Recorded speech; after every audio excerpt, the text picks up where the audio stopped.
Hey guys, welcome back to another video. It's your man Jay. So today's discussion video is simply about the regular consumer, not tech enthusiasts, not really heavy tech enthusiasts, but some people who genuinely are interested in technology, but it's not like the forefront of their life, and they can just have a phone and just use it until it's gone and then buy another one.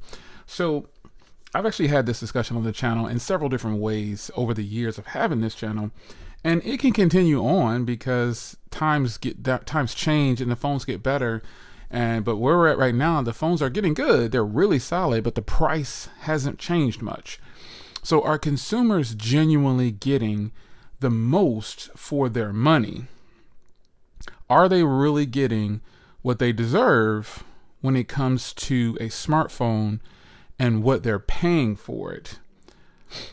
So I'm going to go out on a limb here and say probably not. A lot of consumers today, they're buying really expensive devices, and are they really using them for what tech enthusiasts think they should? And I think that's where we need to draw the line. Tech enthusiasts have a purpose most of the time when they buy a device that costs this much. And I'm just holding up this device right here because it is fairly an expensive device. The iPhone 13 Pro 1 TB is about $1,500 when it launched. In current day, you still see it for $1,400, but you guys know the story. I got mine for $950 because I had it on special. 1 TB and 512s are $950.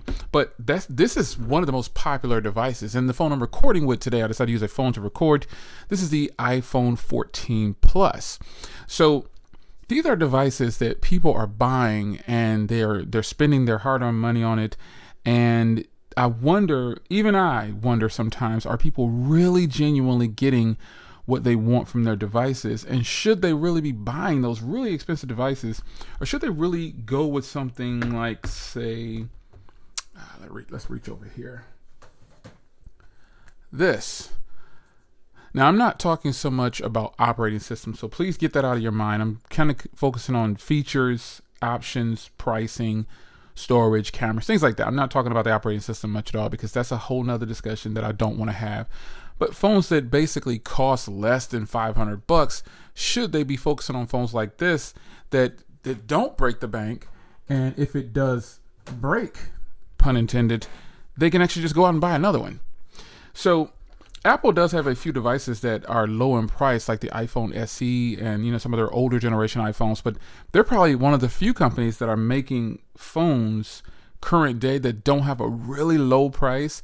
They're kind of selling their previous generations, same builds and things like that. They're selling the same devices pretty much, and they're not really giving much offering to the consumer when it comes to like a really nice value to them for most of their devices, not all. Because the iPhone 13 mini, iPhone 13, iPhone 14, iPhone 12, basically all the non-pro models are the ones that people probably should buy, especially if they have an iPhone. I've always promoted this, letting people know, hey, it's probably best if you just stick to just a non-pro model, but some people feel like they have to have that extra lens and those extra functionalities and features that Apple sells them on, because Apple rarely promotes their, I guess, lower version or lower tiered version of their products.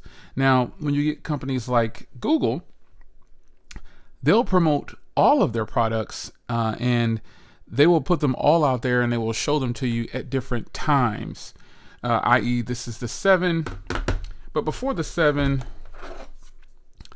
the phone that people probably should buy if you're interested in a Google phone is the 6A if you want one of the current generations. Now, this isn't something that's new. This isn't new conversation. I've pushed this narrative plenty of times. I think people still are going to make a choice based on what they think is their need, based on the marketing that's coming from the company. A lot of people will not admit that they're sold on the marketing of a company. They'll just say, no, this is it.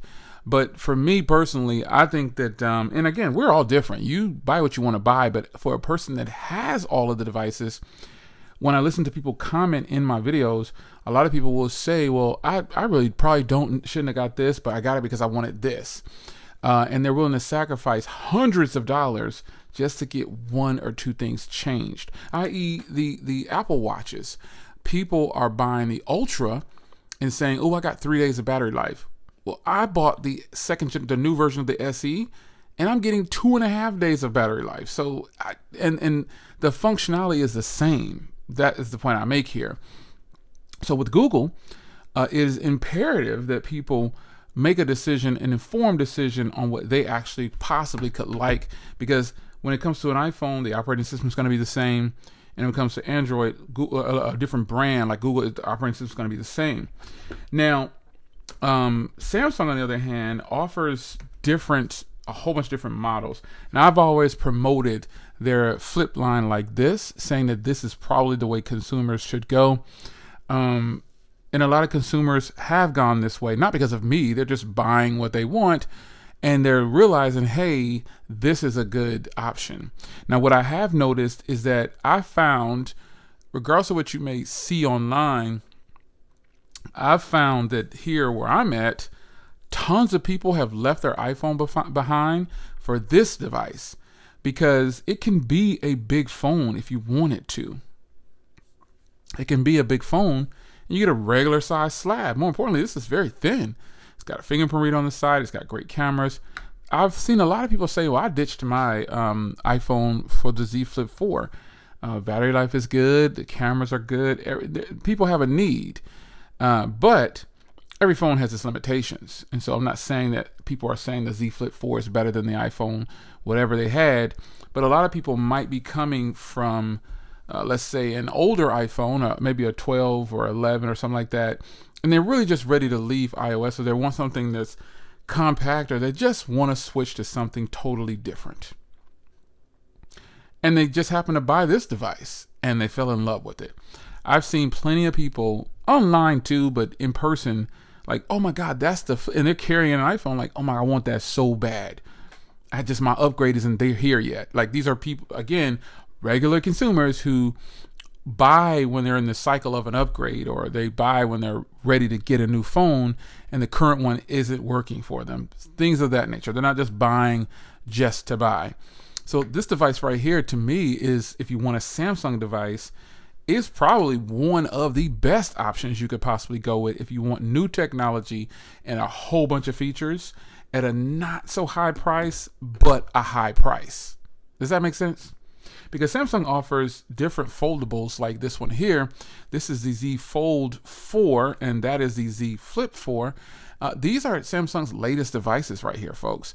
And this one right here that I have in my hand costs $2,000. Remember, there's different memory options, so that's why all the pricing on some of these are probably going to sound different. But the Z Flip that I have right there starts at $999, but I have the 256 gig version, so obviously I didn't pay $999. I paid, what, $50 more or something like that. But still, this is another option from Samsung that could possibly be something that a person might want to choose, and they're financing this type of device when they really don't have to. Probably Samsung's most popular device is probably neither one of those. It's probably got to be the S22 Ultra currently right now, because Samsung has made their mark with their S line. A lot of people really feel like the foldables are running it. I don't think so yet. I think their bread and butter is still the S line. And if you've been following Samsung long enough, their S line has always been their bread and butter. That's just how it is.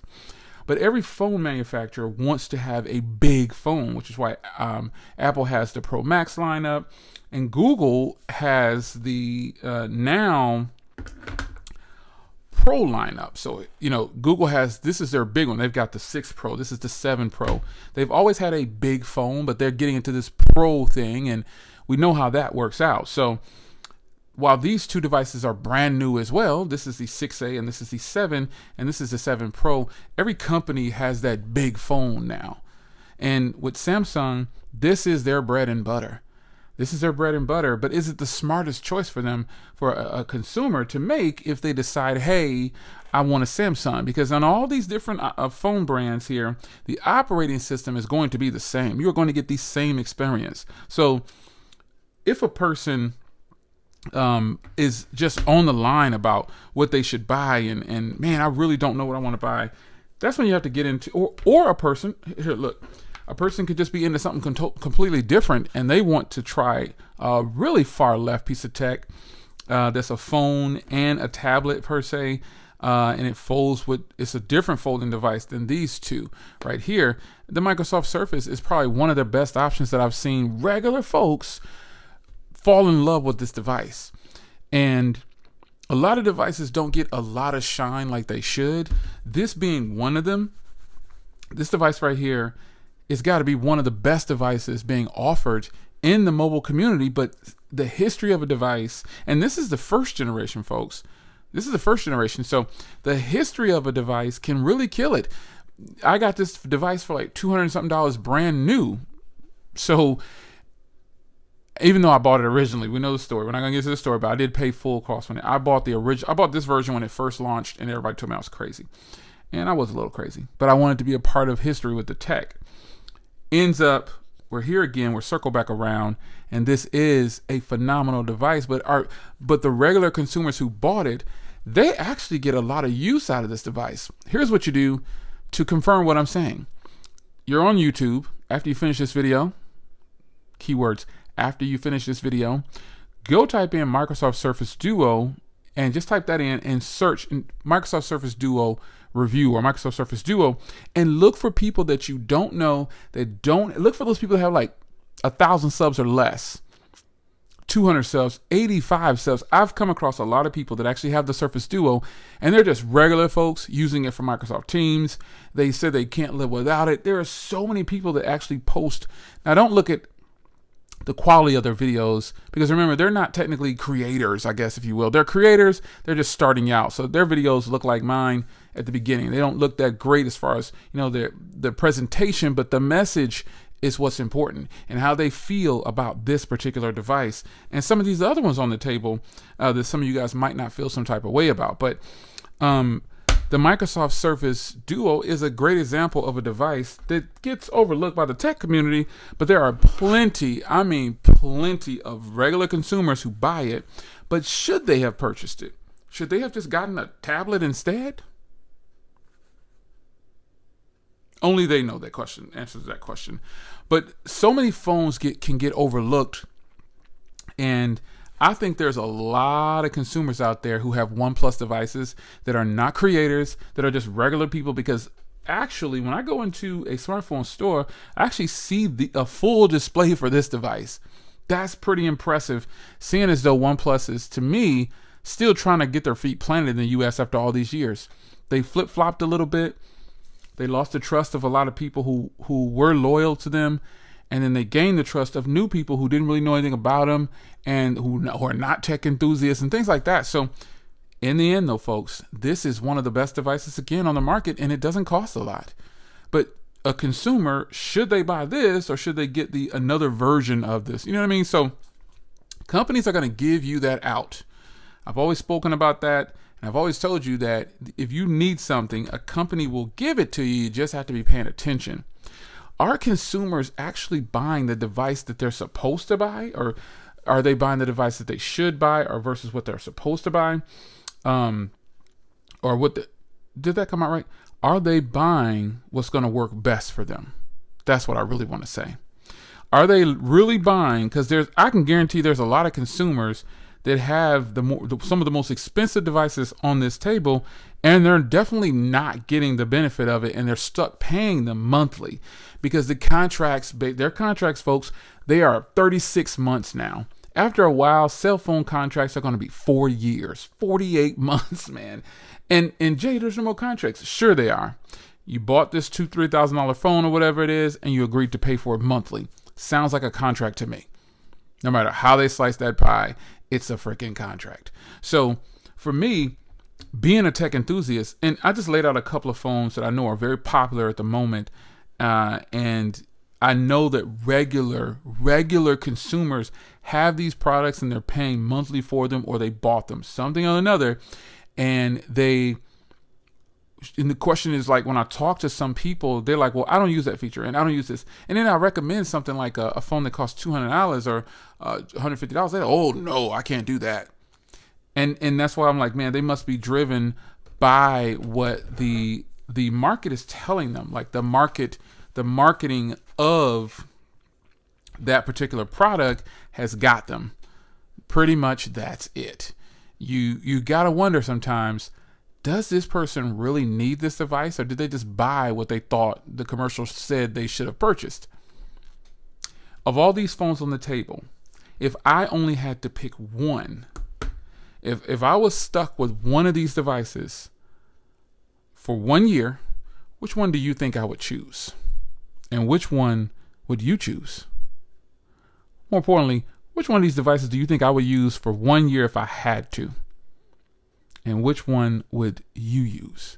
It's your man Jay. Hope you guys enjoyed. SmartPhoneConversations.com. That's the plug. Be sure to check it out for the latest posts and follow me online at Mr. J L Williams. I'll see you guys in the next video. Take care.